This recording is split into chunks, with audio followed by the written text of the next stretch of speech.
Claudia Vega is the owner of Who's Books in Dallas. She's worried about a new law that will soon require booksellers to rate certain titles if they plan to sell them to schools. We don't have the manpower and the resources to review every single book that is going to be sold to a local school district.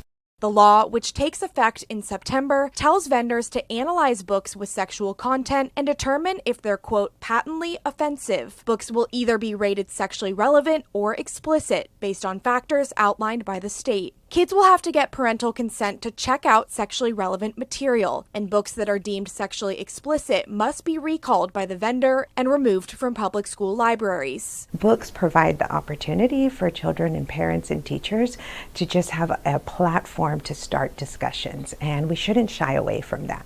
Our kids know much more than what we give them credit for. The law would even require sellers to go back and issue recalls for books previously sold to schools if they end up getting a sexually explicit rating. But Frisco Area Representative Jared Patterson, who wrote the bill, says completing the ratings shouldn't be that difficult. We're talking about a very small percentage of books, and we're only talking about books that are sold to the public school system. Representative Patterson says required curriculum, classic literature, and religious texts are protected from the law. And he says this isn't a book ban because stores across Texas can still carry the titles. We're only dealing with school libraries that minor children have access to without their parents being there. But sellers like Vega and Russell Hargraves, another bookstore owner in Dallas, feel the rating system takes a one-size-fits-all approach when, in reality, not everyone will agree. The trouble is when you begin to try and decide what obscene material is, and that becomes a very subjective thing to do.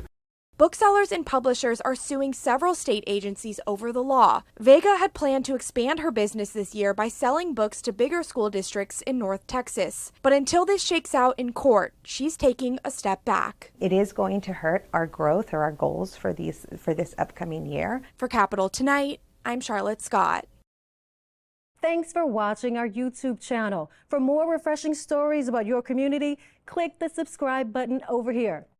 You can also download our Spectrum News app and tune in to Channel 55 on Dish and DirecTV to get live news coverage, weather updates every 10 minutes, and more. We'll see you then.